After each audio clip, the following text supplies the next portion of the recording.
apa penyebab kok kita harus merayakan tahun baru Hijriah, tahun baru Masehi ini? Karena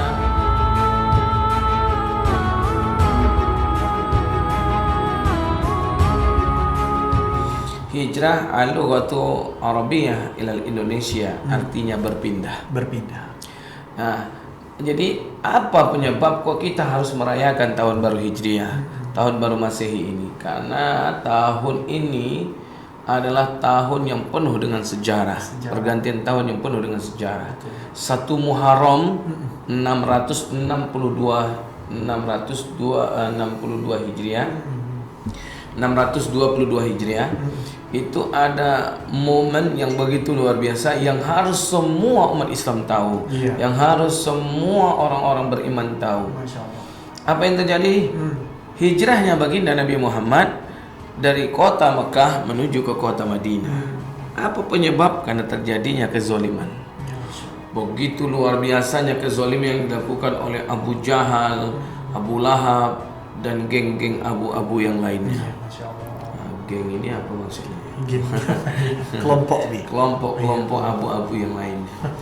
Kezaliman itu luar biasa, ya. Mereka menentang ajaran Nabi Muhammad SAW, yaitu ajaran Islam, yaitu agama yang dibenarkan oleh Allah Subhanahu wa taala. Ya, mereka marah ketika berhalanya ditumbangkan. Mereka emosi sampai Nabi Muhammad sedang sujud, diletakkan tai onta di atasnya. Kemudian Nabi Muhammad tidak mengangkat badan karena Nabi takut mengotori rumah Allah, yaitu Ka'bah.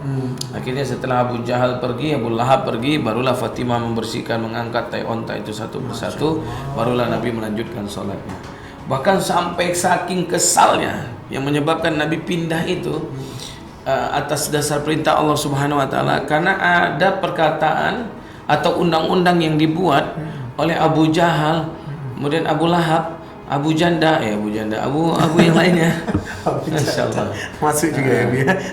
Apa undang-undang yang dibuatnya? Kata mereka kepada semua penduduk kota Mekah, karena ini kampung sendiri nih, Pak. Makanya mohon maaf, wajar kalau ada orang kampung yang iri dengan orang kampungnya yang berhasil. Wajar ya, Bi? Wajar. Ya jangankan sekampung, sekantor aja kadang wajar. Iri-irian ya. Masya Allah, luar biasa. Apa yang terjadi? Ini orang kampung tidak senang nih, ya, dengan penduduk kampungnya, salah satu warga kampungnya yang baik, yang soleh, yang ingin mengajak pada kebaikan dan kebenaran. Makanya berat memang mengajak orang pada kebaikan dan kebenaran itu. Makanya ada kalimat Allah, wa tawassaw bil haqq wa tawassaw bil sabr. Jadi kalau mengajak orang pada kebenaran harus banyak kesabaran. Nah, kalau tidak ada sabar, masya Allah, nggak akan pernah berhasil. Makanya kita akan menjadi orang yang merugi. Maka apa kata Abu Jahal, Abu Lahab membuat undang-undangnya? Kata mereka, man wajada Muhammadun, barang siapa yang bisa menghadirkan Nabi Muhammad sallallahu alaihi wasallam, hayyu au mayyitun, baik dalam keadaan hidup ataupun dalam keadaan mati, falahu mi'atan kiblah, maka aku akan memberi dia sebanyak 100 ekor unta sebagai upahnya. Oh, berlomba-lomba lah penduduk kampung. Seperti sayembara gitu ya? Iya, bukan apa-apa. 100 ekor unta itu bukan dikit. 1 ekor unta aja 45 juta. Kalau dikalikan dengan 100 ekor unta, 45 juta kali 100. Ada yang bawa kalkulator? 40 miliar lebih. Masya Allah, luar biasa. 45 juta dikalikan 100. Bagaimana orang-orang kampung Mekah tidak akan ingin membunuh Nabi Muhammad sallallahu alaihi wasallam? Walhasil betul Allah perintahkan Muhammad hijrahlah, karena rumah itu dari kepung. Makanya Allah bikin semua bu'mun umriyun fahum la yarji'un. Allah tutup pandangan mata mereka semua. Khatamallahu ala qulubihim wa ala sam'ihim wa ala absarihim ghishawatu wa lahu azabun azim. Karena udah enggak bisa lagi nih si Abu Jahal, Abu Lahab ini, hatinya sudah tertutup, pandangan matanya enggak bisa lagi melihat yang baik dan benar. Telinganya tak bisa lagi masuk nasihat. Maka Allah akan timpakan azab. Salah satu azabnya yang Allah berikan kepada mereka adalah saat menginjak bara api neraka jahanam, otaknya mendidih. Baru menginjak itu ya? Menginjak. Masya Allah. Masya Allah, luar biasa. Lalu apa yang terjadi? Dikepung tuh rumah Nabi. Tapi lihat, Nabi bisa lolos bersama sahabat yang bernama Abu Bakar As-Siddiq. Nah, jadi secara makna al-lughatu Arabiyah, hijrah itu adalah pindah dari kota Mekah menuju ke kota Madinah. Jadi artinya hijrah tersebut kalau memang lingkungan kita nggak memungkinkan lagi, kita sudah berupaya sebaik mungkin ya untuk menghindar dari narkoba, untuk menghindar dari para pengunjing. Karena ini lingkungan kotor semua. Betul. Ya, salah satunya boleh kita hijrah. Jangan takut. Di rumah saya gimana Ustaz? Ya, enggak masalah. Kita pindah dulu, kemudian rumah ini kita kontrakan. Nah, dari uang kontrakan tadi untuk membayar rumah kontrakan kita yang sementara. Ketika rumah tadi terjual, rumah kita berhasil terjual, ya kita cari rumah yang baru. Yang lingkungannya lebih mendukung kita. Nah, hijrah yang kedua bimakna atau secara pengertian syar'inya yaitu artinya menghijrahkan sifat kehewanan kita menjadi sifat kemanusiaan. Kan kalau hewan tidak ada lagi. Ya, tidak kenal, mohon maaf, harimau itu kalau lapar tidak kenal lagi. Itu kelinci pernah baik sama dia nggak ada. Itu rusa pernah baik sama dia nggak ada. Makan aja. Ya, itulah harimau. Kawan sendiri pun dia sepak dia, kawan sendiri pun diterjang dia, kawan sendiri pun dimakan dia. Kira-kira siapa yang sifatnya seperti harimau? Wallahu a'lam bishawab. Nah, kemudian secara syar'i lagi artinya menghijrahkan diri kita dari hal yang diharamkan oleh Allah menjadi hal yang dihalalkan oleh Allah Subhanahu wa taala. Menghijrahkan diri kita dari yang tak baik menjadi orang yang terbaik. Tapi terbaik di mata Allah, bukan terbaik di mata manusia. Ya. Berapa banyak orang-orang yang terbaik di mata manusia akhirnya punya satu kesalahan, hancur juga. Iya, betul. Nah, maka inilah yang namanya makna hijrah. Jadi Nabi menghijrahkan dirinya, disambut tuh oleh penduduk kota Madinah, ya, oleh kaum Ansor dengan kalimat Tola'al badru alaina min saniyatil wada. Disambut dengan kehangatan, disambut dengan kalam yang begitu indah. Jika Nabi Muhammad SAW merasakan kebahagiaan. Apalagi Nabi sepanjang hijrahnya itu ditemani oleh sahabat yang baik. Nah, jadi hijrah di sini kita mencari lingkungan yang lebih baik. Kita mencari sahabat-sahabat yang baik. Sahabat yang mengajak kita pada kebaikan, sahabat yang mengingatkan kita pada kelalaian kita, sahabat yang menegur kita di saat kita salah. Ini yang susah. Selama ini sahabat banyak yang bisa untuk tertawa bareng, sahabat yang untuk menghabiskan uang kita bareng-bareng, sahabat yang untuk menghancurkan kita bareng-bareng. Nah, kita susah dia pergi. Betul. Di saat kita habis, hancur sudah, dia tinggalkan kita. Tidak ada sahabat yang mau menarik, memberikan perhatian kepada kita. Nah, sahabat yang seperti itulah yang harus kita cari. Nah, Nabi punya. Coba bayangkan sahabat itu tidak hanya menghabiskan hartanya kepada Nabi Muhammad untuk jalan Allah, ya. Sampai-sampai ketika Nabi tanya, mana lagi yang untuk wahai Abu Bakar? Itu urusan Allah. Mengorbankan nyawanya, tidak hanya harta, nyawanya pun dia korbankan ketika masuk ke dalam gua yang namanya gua Sur. Sur artinya tempat persembunyian. Beda dengan kalimat anak-anak zaman sekarang. Anak-anak zaman sekarang Sur itu artinya mau.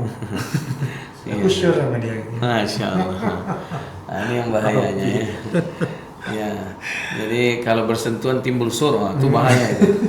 Batal wudhu juga. Nah, jadi Nabi ketika hendak masuk ke dalam gua Sur, kata Abu Bakar, ya Rasulullah, jangan masuk dulu ya Rasulullah. Kenapa? Aku ingin pastikan dulu apa yang ada di dalam. Seandainya ada yang berbahaya di dalam, engkau tidak kena ya Rasulullah, tapi aku yang kena dulu. Menetes air mata Rasulullah.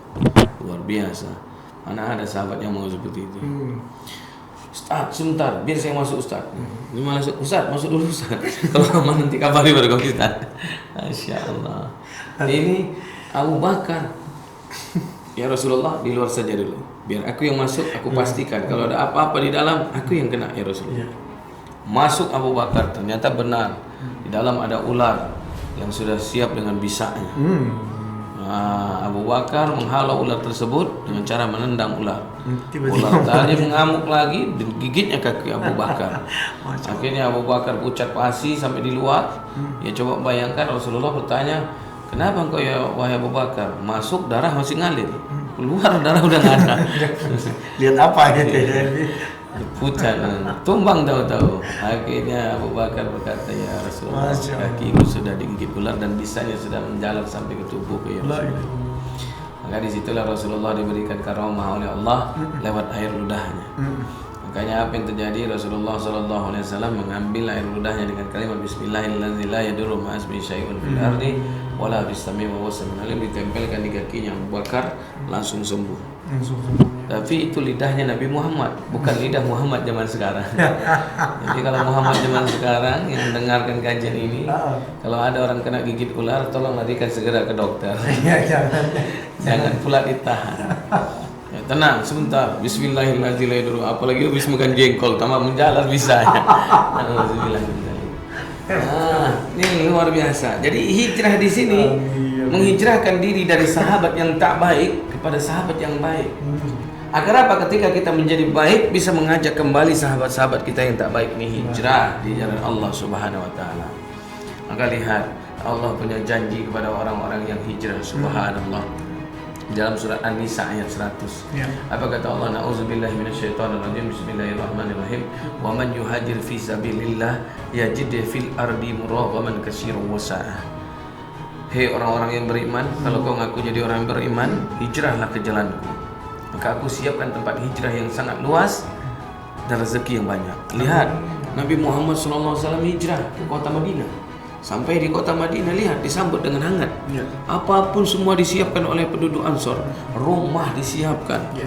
Kemudian dibangunkan lagi masjid.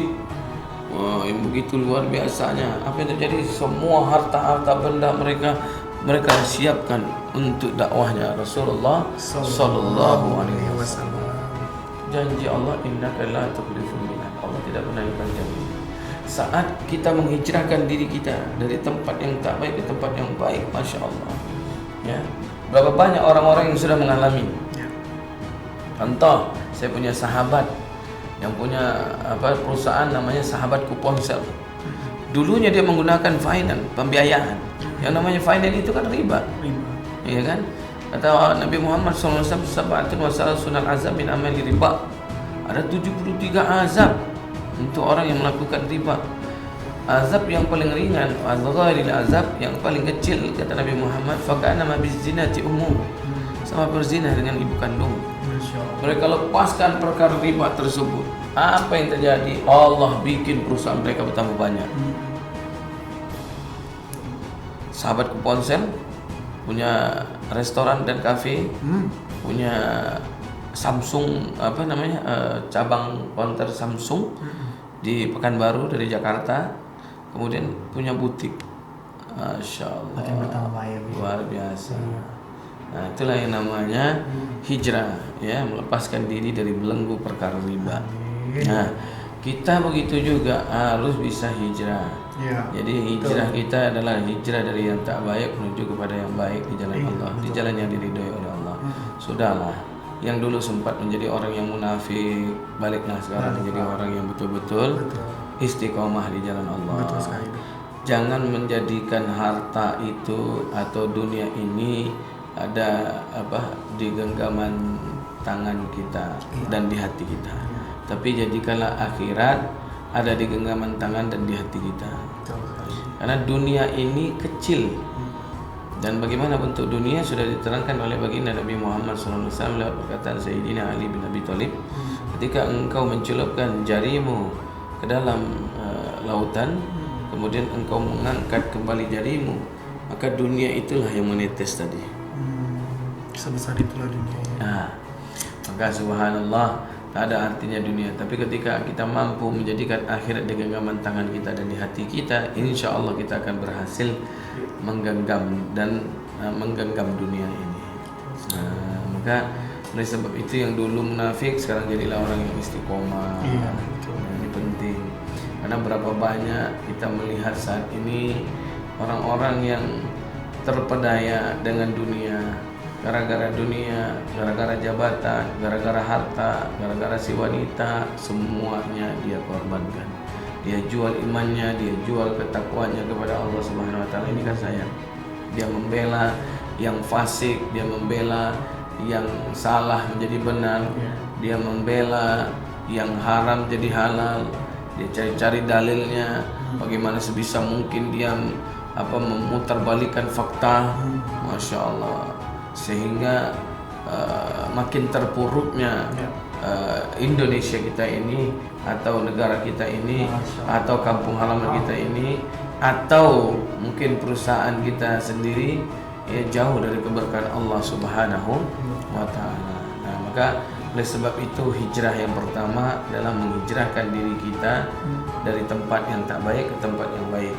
Nah, dari tempat yang baik bukan berarti kita udah punya rumah di sini. Bukan berarti harus pindah juga. Bisa caranya menghijrahkan diri. Bagaimana? Kita datanglah ke tempat yang namanya pengajian.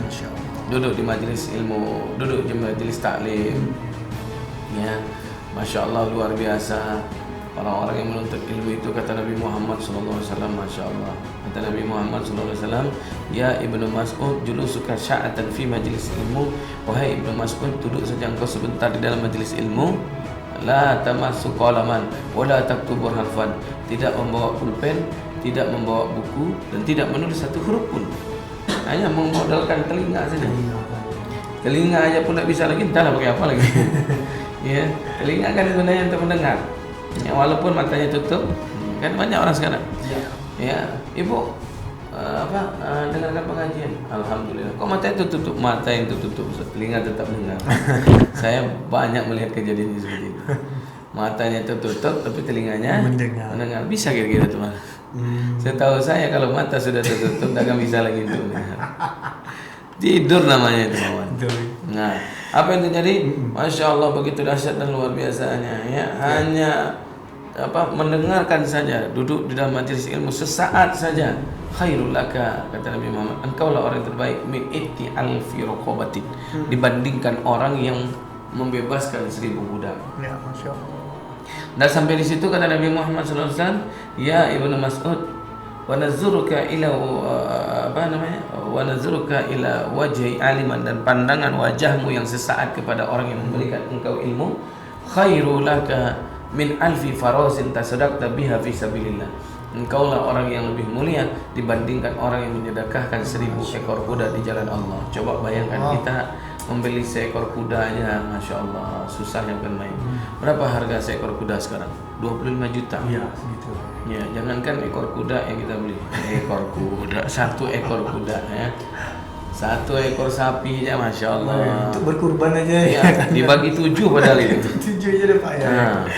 Nah, masya Allah. Kemudian wassalamuka ila salaman aliman, dan jawaban salammu kepada orang yang memberikan engkau ilmu, khairu laka, kata Nabi Muhammad, engkaulah orang yang mulia min alfi sanatal ibadah, dibandingkan orang yang beribadah 1000 tahun.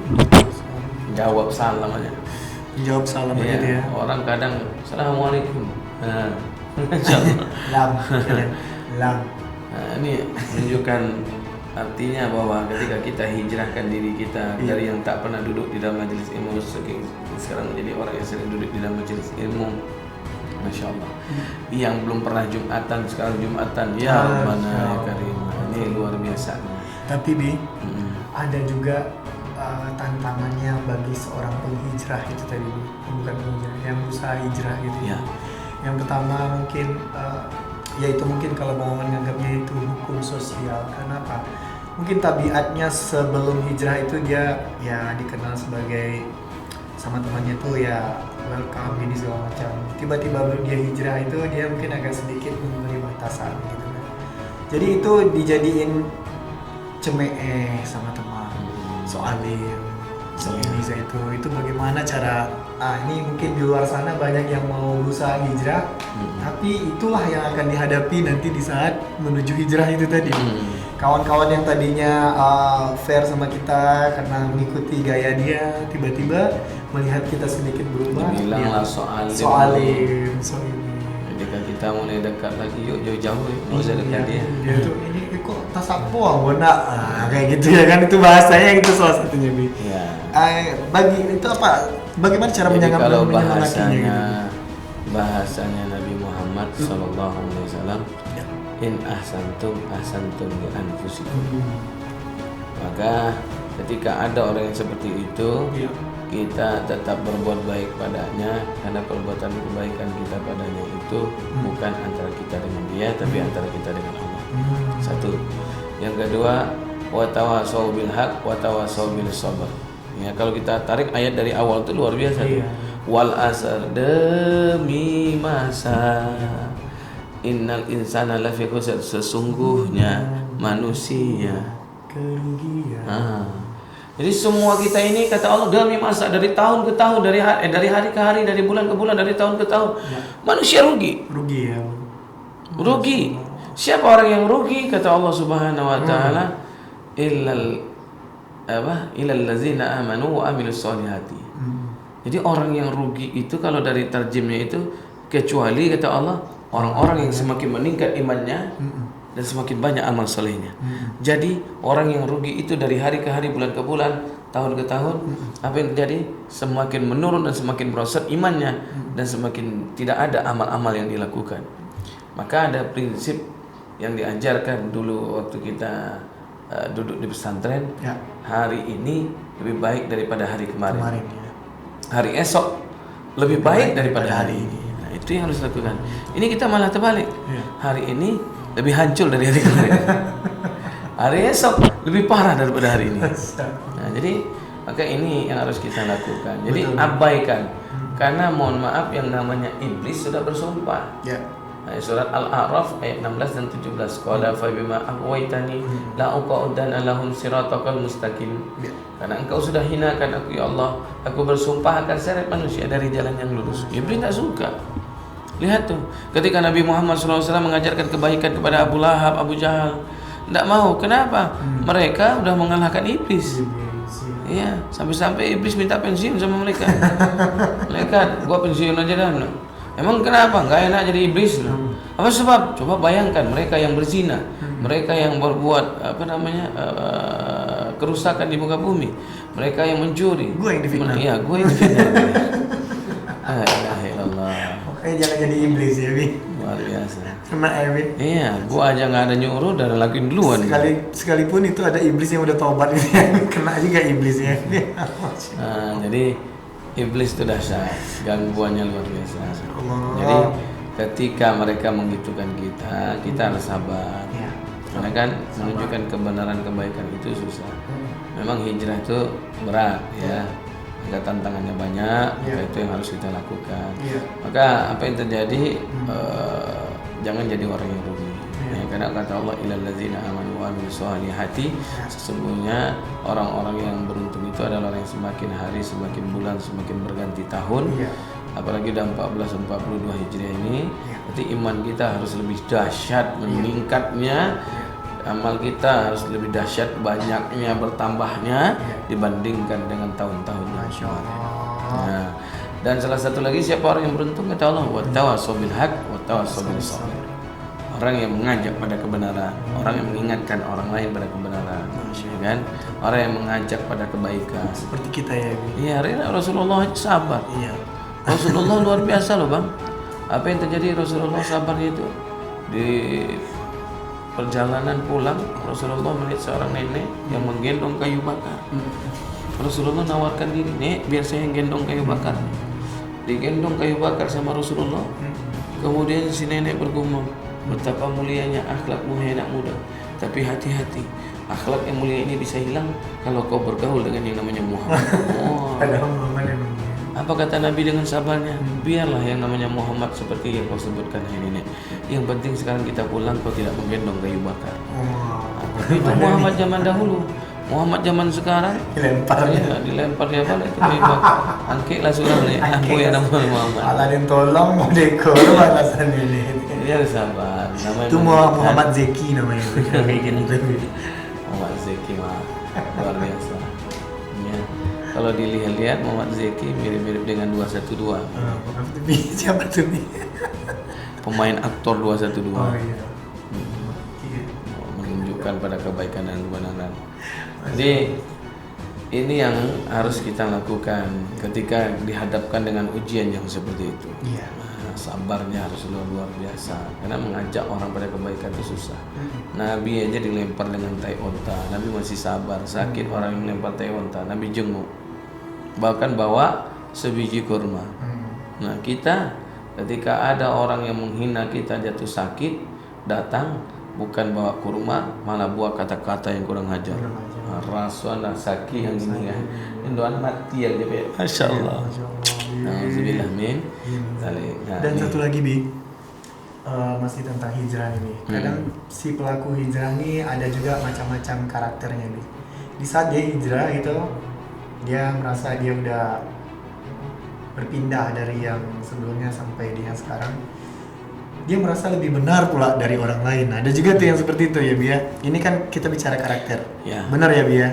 Pasti ada kita temui yang seperti itu. Nah itu seharusnya bagaimana tuh Bi sikap seorang penghijrah ini? Apakah dia memang betul-betul karena udah hijrah dia meninggalkan dan mengabaikan orang yang masih belum hijrah? Seharusnya dia merangkul kan gitu. Iya. Itu gimana? Jadi pada prinsipnya ketika kita hijrah, kita harus menghindarkan diri kita dari kalimat al-istiqlal bihuyu biqalbi. Nah, itu dia. Boleh jadi orang baik tapi jangan merasa baik. Boleh jadi orang alim tapi jangan merasa alim. Betul. Boleh jadi orang benar tapi jangan merasa benar. Iya. Kemudian jangan sampai menjadi orang yang senang dipuji. Nah, jadi ujub ya. Ya, jadi ujub, jadi ria. Nabi Sulaiman aja bisa berjalan di atas awan, ya kan, bisa terbang di atas awan karena ada rasa ujub, dicampakkan sama Allah jatuh ke bumi. Nah, Itu Nabi, Nabi, apalagi kita, Masya Allah. Jadi prinsip hijrah yang baik dan benar itu adalah harus banyak melakukan amalan-amalan. Salah satu amalan terbaik di saat kita mau hijrah itu adalah muhasabah. Hasibu nafsakum qabla an tuhasibullaha nafsakum yaumal qiyamah. Iya. Jadi banyak-banyak mengkoreksi diri. Yang dikoreksi diri kita, bukan diri orang lain. Iya. Kita ini manusia yang gampang mengkoreksi orang. Wajah tuh ya celek nih. Apa-apa aja. Nggak, Masya Allah, udah merasa kayak diri kita benar, udah merasa kayak diri kita bagus, udah merasa jangan ya. Jadi kita harus muhasabah, kita hisab diri kita ingat-ingat kesalahan kita. Sudah berapa lama kita hidup, apa yang sudah kita lakukan dan apa yang sudah kita perbuat. Makanya kami Cahaya Hati berpikir travel ini sudah berdiri dari tahun 2011. Travel ini kami tujukan untuk apa sih sebenarnya? Maka di tahun 2019 kemarin Allah jawablah doa hijrah kami. Kami ingin menghijrahkan diri kami untuk pada yang kebaikan, yaitu ingin mengabdi bagi agamanya Allah Subhanahu wa taala, memberikan ilmu agama kepada anak-anak di dalam suatu wadah yang namanya pesantren. Makanya kita hijrahkan sebagian keuntungan Cahaya Hati yang dari mana itu bukan keuntungan yang kita dapatkan dari kita, tapi dari percaya dan amanahnya percaya jamaah kepada kita. Maka sebagian daripada keuntungan itu kita hijrahkan kepada pembangunan pesantren Cahaya Hati yang alhamdulillah sampai detik ini sudah kita buktikan kepada jamaah, karena kemarin terhambat dengan adanya Covid dan Corona. Dan pas selesai 17 Agustus kemarin, sebelum 17 Agustus, pas tanggal 16 Agustus, ya, alat berat masuk. Masya Allah. Terima kasih. Saya bilang ini alat berat harus dipasangkan bendera merah putih. Iya, udah dipasang Wi. Tapi itulah sampai di sana benderanya tak ada nampak lagi. Tidak ada nampak lagi yang jual ya. Yang kedua, pas pula dengan tahun baru Hijriah.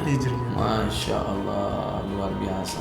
Jadi pas alat berat itu mendozer, mengembangkan semua pohon-pohon karet tersebut dalam rangkaian peringatan atau momen bersejarah yang dirayakan oleh seluruh umat Islam di dunia. Iya, Masya Allah, pas 1 Muharram 1442 Hijriah. Jadi oleh sebab itu kami ingin supaya para jamaah ini tidak hanya dia sekedar mendapatkan umroh saja atau haji saja atau ilmunya saja, tapi juga mendapatkan jembatan jariah lewat perusahaan Cahaya Hati. Makanya kita menghimbau jangan ragu berangkat bersama Cahaya Hati dalam bentuk rangkaian ibadah umroh dan haji plus, karena sebagian rezeki ayah bunda tersebut yang menjadi keuntungan buat Cahaya Hati sudah kita infakkan dan kita sedekahkan untuk pembangunan pesantren Cahaya Hati, sehingga mengalir pahalanya buat ayah bunda sekalian.